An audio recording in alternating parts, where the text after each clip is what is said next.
Newsfirst Newsline with Faraz Shauketaly. And a very good morning to you. This is Newsline, live as always from the Newsfirst studios in Dawson Street in Colombo. Unfortunately, it's a wet day out there, so you need to be a little bit more careful, ensure your tyres are all right and so on if you're driving. But nevertheless, wonderful to be here. And this morning in our studio is Mr. Harin Fernando, Member of Parliament, present or former minister, I'm not sure, we'll ask him. And he's here obviously to discuss matters of leadership really. And he's right here in the studio. Very good morning to you, Mr. Harin Fernando. Very good morning and seeing you off for a while. Nice Indeed. to be back. Yes, thank you very much for coming here. It's lovely to see you. Now then, what do I call you? You minister? What is it? Well, I would always prefer being called Harin Fernando. Right. Without any objectives in front of it. So I'd rather prefer being Harin Fernando for now. So you're former minister now? Kind Well, of. I do not agree with former because the Parliament has clearly made a statement, a very strong statement, that there is no ministers on the other side. But we've been kicked out, so therefore I don't think I can use the term Minister Harin Fernando as such. It doesn't matter to me personally about it, but it is just on a whole. What exactly has transpired in Sri Lanka seems to be absolutely a crisis. It certainly seems that way, and we seem to be having a vacuum in terms of leadership. And Or do we have too many leaders? we have so many leaders, which is all the more pitiful, especially because the whole of Sri Lanka's culture. If you want to enter politics, there's so many options, isn't there? You can start right down from the urban level and go down through the district, through the provinces, and Come to the state. Then come to this wonderful place in Hetul in Kotte. Right, now then, but honestly, it's refreshing to see a young person come on the programs. It's refreshing to see young persons taking challenges on and matters of responsibilities of state and governance. But Harin, isn't it time? Mahinda Rajapaksa is 74, right? RW must be about 69. 69, all right? And Maithripala is about 67. Right. And collectively, they've put in a lot of work. Mahinda Rajapaksa has been around for about 52 years of politics. And 1970. RW has been in it for 40 plus years. Yes. Right? And I think Maithripala is about the same. Yeah. But honestly, what can these people, what can Mahinda, after doing all what he has for 52 years, surely it's time, come on, it's time to go home. Well, that has been my observations as well since of late, and what I've been saying is 2 times the Prime Minister, 2 times the President doesn't mean that he needs another mandate one more time, which clearly will signifies that he will go on a witch hunt, and that would not be the best interest of the country. So therefore I think it is time that we have that culture instilled us, that we do our terms, we move on, and we let fresh leaders emerge. And unfortunately, Sri Lanka does not have that culture. Nobody wants to let go of power. They don't want to resign, do they? Or retire, Absolutely not. rather. I mean, They don't want to retire. I think except for Imtiaz Baki Marker, I have not seen a politician who actually left his seat. No, that was a wonderful move from Imtiaz Baki Marker. He's the only guy who I have the biggest respect for, because before an election he said, I'm not going to do my other term, I'm only going to do once. And he was kicked out within 3.5 years or so, because that was another controversial coup that we had to go through. And then he still didn't say that he didn't finish his entire term, so he's going to go for one more time, but he just kept to his word and walked away. So there are a few good people out there. Indeed. We noticed with some interest your description, which was probably made even more potent because obviously the media, we can't be giving you 25 minutes or whatever it is. So when we take things in, but it seemed that you were being a little bit critical maybe of the old leadership. in your description? As I explained in the other program as well, you do a speech for 45 minutes, and I do understand, and you have a 25-minute or 30-minute news. You can't have everything gone in that whole thing, so they had to edit and get it all out. What I mentioned is it's high time. Like in New Zealand, you have a prime minister of 38 years. You have a prime minister in France who's very young, about 44. And we even saw people like David Cameron, Barack Obama, all of them were very successful because when they're young. I'm not saying the old guard, or I've not discriminated anybody in particular. What I said is Sri Lanka also needs to move forward, think fresh. We have got battered from this politics, and people have been really disgusted with how our country has been moved on. So it's just a personal opinion also, I would say, and it is something that I've been always vocal. I've always come out with what I felt, and I've said it, and I've got into trouble as well by saying it. But did you get into trouble this time? What did RW say to you? Well, I think he had a point, because we are in a situation, and lots of people are wondering within the party of what my understanding of this whole situation is also about. Fair enough, though, isn't it? Yeah, I think it was very fair. And I explained to him about my situation, of what I said. And I mean, this is why we do get along very well, and he agreed with me. And he said, okay, if that's the case, that's fine, but make sure, you know, we don't go into a controversy right now. If you want something changed, that is going to be at the next election. I said, yes, that's what I exactly said. I said, next election, we need to move forward. If not, I don't want to waste my time, because I don't think that we move forward, and then there won't be people emerging. People emerging. So what about Sajid Premadasa? I think he's a fantastic guy who has been working a lot since I've lived. I mean, I got to know him in 2008. I think about a very good 10 years. And I've never seen a guy who is just too committed to his politics. And he's very passionate, isn't he? Absolutely, he's overly passionate about it. And I think you know, when you also get old and get into that position, sometimes your thinking powers, the way you work, or the way you move, or the way you have that energy is also dropping down. I just turned 39, 40. And I don't think I will have the same energy when I'm 60. So that's right. So you. Isn't it time? Honestly, it's rare that we get a chance to ask such questions, but let me ask you.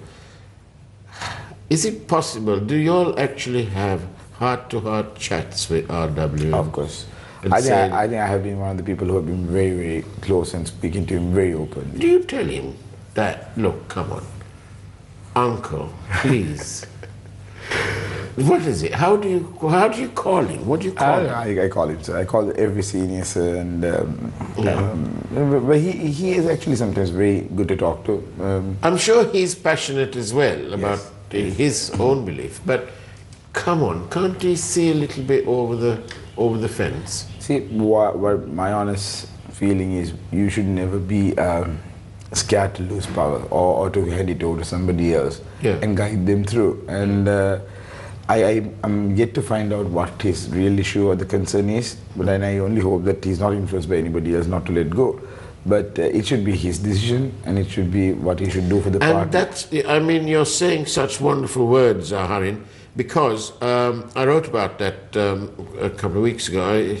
It's that all these leaders are actually fine in their own right, but they appear to have virtually been frustrated in their journey by those close to them. And whether we like it or not, Mahinda Rajapaksa's love for his children, and that's, any parent has that. Absolutely. But unfortunately, that has also become the main deciding. Deciding factors will be the family or the concerns of the people who they're close to. And the same with RW. You know, when he speaks, he makes sense, but his implementation is sadly lacking. And also, you know, like him, he's got his people around him, and these are, in essence, barriers to their progress. Of course, I couldn't agree more. And so, in that way, you know, we look at you. You're young. All of you guys, you know, you're young, and this is the grand old party. There's so much scope. And right now, Harin, I don't know if you agree with me, but it appears to me that the whole country is united. and this has not happened. The last time it happened was at the end of the war. Yeah. The whole country is united. When it was the end of the war, unfortunately, Mahinda Rajapaksa didn't seize that unity and go forward. Unfortunately, he went another road. But again, here we have the same opportunity. The country is united in its need for governance and leadership.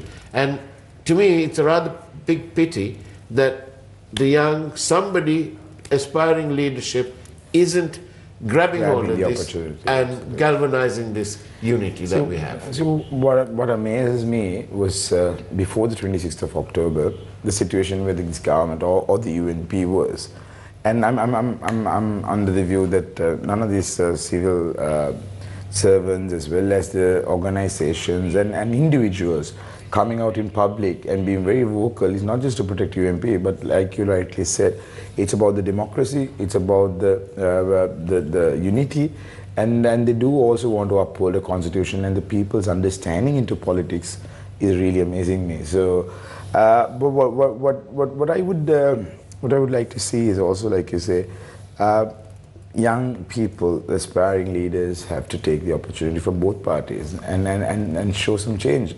And even though a lot of criticism goes on about Parliament, about 95 people did not have O-levels, that's the old guard, I would always say. Yeah. And the younger generation, most of them is on that old, a lot of it. Yeah. But the younger generation from both parties have been quite educated, and most of them have a degree. And they're gone, but they do come out vocal, and I don't think anybody knows what I have, but they would always think, when you're being speaking to the gallery, these guys are, oh my God, is this what we have?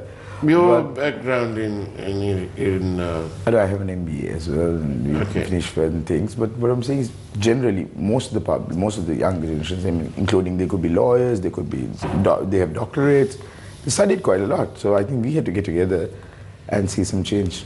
I'm getting different questions here. One says that it's about leadership. And, we talk about Sajid Premadasa being the next wave, if you like. But it's not fair, is it, to ask Sajid to run as, let's say, the candidate without the leadership of the party? It's a bit like running with one hand behind your back. One thing that my dad always said is risk return is profit. High the risk, higher the profit. Yeah. Lower the risk, lower the profit. No risk, no profit. So I would always keep that word in my head all the time. And I always think, what did I do? In 2014... But you can't run in the United National Party without the leadership of the party. Look what's happened in the SLFP. My honest opinion is, I do agree to an extent, because, you don't want to be a joke once you contest as the contestant and you're not the leader of the party. Yeah. I do agree, but I am much more in that aggressive mode, who will be a kind of a guy who will take a risk. Yeah. And which is what I exactly did, leaving Parliament and contesting Mahinda Rajapaksa's nephew at that point, and which honestly made this whole turn. Yeah. And what I think is, once you contest, if you are confident that you can win, these things will automatically fall into your lap. And but history somehow has a way of repeating itself. If you look at Mahinda Rajapaksa himself, Chandrika didn't exactly make it easy for him. Exactly, but he was in the lead also. And she just put him in the hot seat, and then did everything possible to cut him down. You got the best example for this. Yes, you're right, absolutely right. See, when Chandrika was not happy in appointing Mahinda Rajapaksa as the Prime Minister either, but he had the majority's respect, and he was then given the post. And when he contested the elections, he was not the leader until he won. That's right, yeah. So that's how it works. Yes, but operationally, one needs the party machinery. You can't have a split system there. You need loyalty. It's all about loyalty, isn't it? See, what I see is, right now, if you really look at it, people are accepting and expecting a different leadership. And he's already gotten it on a platter, I would say. So you just need to ride that wave, or it'll be too late, somebody else might emerge. So that's another race. So this is why I said, when you have an opportunity, when people really love you and back you, you need to just jump into it and just ride that wave. I don't think many people would believe what I'm about to say, but we actually all love the UNP. This is about the party. Thank you. But this whole thing has become about one man. And that saddens me. And on that note, we're going for a very quick break. We'll be right back after this. Don't go away. After all, this is Newsline. Newsfirst, Newsline with Faraz Shauketaly. And welcome back to Newsline. I'm sorry, but I'm reading some of these messages we've got. We've got loads of messages today. Thank you. Do send them in. 0772 300 305. Somebody's asking me why you're not being more open. Well, I think I'm the most open. How's your fan club? I didn't realize that you were married, and because I thought you must be the most eligible bachelor in town. Not really, not really. But yeah, so I feel that. Why can't you turn all this into leadership? Why can't you fully back Sajid Premadasa? I'm looking at it from outside. I think that there's a brand that one can sell and market. Yeah. And he's got all the necessary this is exactly what my notions were as well. So I figured that this is where I need to head as well. Yeah. In 2014, if not that I left Parliament and contested, I think there would have been a huge party crisis at that point, and leadership would have changed. So I think I gave at least a few years and a position to the current leadership, and I would still say Honorable Ranil Wickremesinghe is the smartest, who is well read, and who needs to be used in Sri Lankan politics. But there comes a time that we need certain changes. But what we realize is this is not the time, even though I speak about it, it's not about having a controversy within our party. But Harin, I see your point, I hear you, but it almost seems that it's never the time. We need to make that time then. At this moment, what we're fighting for is what happened in Parliament on 26th or in the country on the 26th of October. But all this mess has been created at the end of the day because of RW. If you forgive me for saying so, but I'm calling it the way I see it. Harin, let me remind you, 2004, a journalist from Time magazine asks then President Chandrika Kumaratunga why she dissolved Parliament, why she called early elections. And then her response is there. If you now listen to what President Sirisena said in his explanation as to why he just couldn't get on with him, it will make your hair stand up, because it is almost the same thing. He's saying that RW is only interested in becoming the president. He doesn't care about his party or anything else. Chandrika said that he continuously harassed her and tried to chase her out. I don't know how much one can harass her, but that's what she said. And here, the president said he's Morandu, he can't get on with him, he increasingly acted on his own, and so on and so forth. And is this the kind of leadership you want? Well, I would honestly be working very closely with him. I've seen the positives of him, and I've seen the negatives of him too. Yeah. One needs to understand how to gauge Ranil Wickremesinghe, and the issue at both times were that we were under executive, and the executive and the Prime Minister, which is, we'd say, the Parliament, where the legislature has a bit of a mismatch when you try to have a joint government.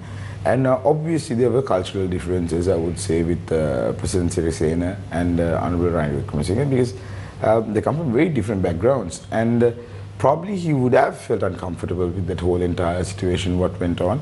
But that does not mean the country has to be dragged into such a situation. This could have been dealt with. I'm glad you're saying that, because I'm saying to you,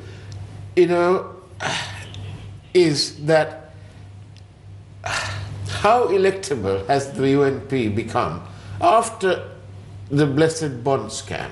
I mean, that was ridiculous for the party. You all would have won a clear majority in August. I would always say, yes, let's say there is a controversy on the bond scam. Oh, come on, there is. No, what I'm saying is, have we ever spoken about what have been done with it? Okay, the perpetrators would be now with the commission reports, etc. It will all be brought into a light and the justice will prevail. I'm quite confident about it. But do we understand there were hedging deals, there were so many other deals went completely off guard and nobody even knows about it. But with this bond scam, they've even at this moment seized 11 billion rupees out of their funds. But it's Prime Minister went into courts and gave evidence, which is the first time Prime Minister had gone into courts and given evidence.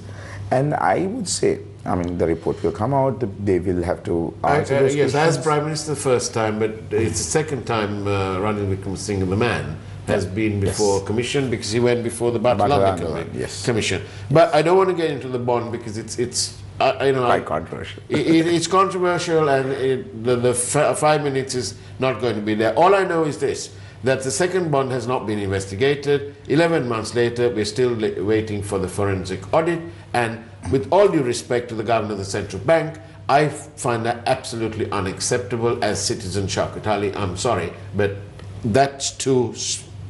that's too long involved. But the real culprit of this situation, really, has to be the 19th Amendment. It's so fraught with all sorts of... I completely disagree. I think the 19th Amendment have one of the best checks and balances that how does a country run for us? I would say it is with we have 3 pillars. Those are the main 3 pillars in the country, and there should be checks and balances in it. It is the judiciary, it's actually the executive, the legislature, and the judiciary. With the 19th Amendment, all these 3 institutions have become stronger, and they have brilliant checks and balances. For a country to run, this has to be the checks and balances. If the president wants to do something, he cannot solely do it on his own. He has to get his observations from the judiciary or move into parliament. So today, executive powers have been, I would say, crippled a little bit or curtailed a little bit. But what we promised the government or promised the people of Sri Lanka in 2015, January 8th, that the executive presidency will be abolished. But, Harin, I just want to go back to this thing about the leadership. I promised our viewers that it's going to be about leadership, right? Ranil has made it about fighting this mess so that he can get away this time as well. He has made the fight bigger than himself so he can survive. Every one of you have fallen for it, and in time you will see that he has survived at the expense of you and the country. I think that's a really important message that we've got. Well, see, leaders who experience will use opportunities. They will use opportunities to keep them holding office or even keeping them moving with the party leaderships. But, one should also argue that the younger generation of the party will not also remain silent. And I do not think... How can you imagine this scenario? Sajid Premadasa as leader, and Harin Fernando as his deputy. Can you imagine what it will do and how it will transform your party? Can you imagine that? I can. I would not want to comment because that might be another controversy as well. So I'll just... I'm only asking you to imagine it. I can just imagine it. See, our PR people will have a field day. And the country will benefit. See, the people would realize this, and I hope and pray that the government or the party seniors also do. And I've seen since of late a lot of people who are even supporting the party who are not UMP have been feeling the same way. So I hope we will move very maturely with this situation. We will try to restore what happened or to go back to the status quo that was there on the 26th of October.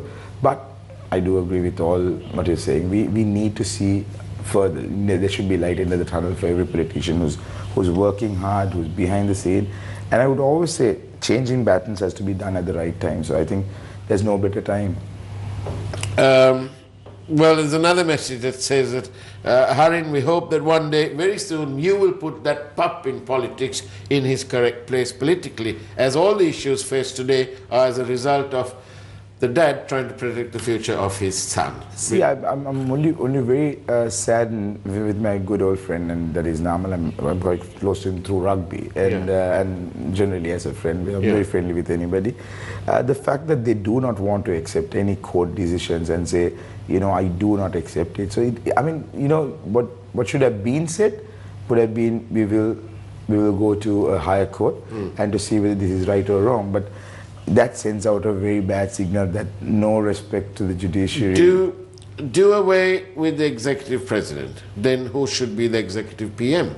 People voted MS. They didn't vote RW. No, so it is not going to happen right away. But what I'm saying is that by the next election as such, we were trying to see that there will be a president or the head of the country will be responsible to parliament. See, for us, what is the situation today? I mean, this is what we bought in. And we do understand in 1978, the constitution, when Javadan was bought in, N.N. Pereira then said, what if this goes into somebody who's unstable mentally, right? And now there is a clause on 37(2). If somebody is unstable, they can be kicked out from the post or the position of the executive. But what I'm saying is we did a mistake by 78. We got this because of the open economy that we were moving into. We wanted to have an executive. So that's where this whole controversy began. But don't you think that the wider picture is that you all have made a mistake in loving your leader? 40 years, the figures are amazing, 40, 24 and about 25. 40 years in politics. I was not born when he came into 24, politics. Exactly. 40 years in politics, the naughty 40s, right? 40 years in politics, 24 years as leader of the United National Party, and approximately, God knows how much, but our researcher hasn't finished it yet, 25 minimum electoral losses. And he's still the leader of the party. Come on, this is not about him. No, I do agree. You know, he had to hold the fort when nobody was actually there to take it over. Because as you know, when you guys are born now, you're 40 nearly, pushing 40. Yes. And you want to deliver when you are firing on all cylinders. I'm quite convinced once this situation that's currently taking place in the country is sorted, we will take the next battle on. So right now we just need to make sure we are united, and we have been united for 1.5 months in holding our numbers, which I think is an amazing, when there are so many deals going across with money, financially and position-wise, and billions have been made in the bond scam. And poor Arjun is still holding the fort in there because father-in-law won't come back. Anyway, our thoughts are for everyone. He's young too, and he was at the cusp of his youth when this happened. Harin, Fernando, thank you very much. Thank you. We do hope that you will take on the mantles of leadership, and that you will deliver what this country is lacking, and that is leadership. We hope that the combination of Premadas and Fernando might do the trick. But thank you very much. I hope you don't get another call. All right? I'm used to these calls. Thank you very much. And that's the way it was on Newsline. Take care. Watch out because it's wet out there, and God bless.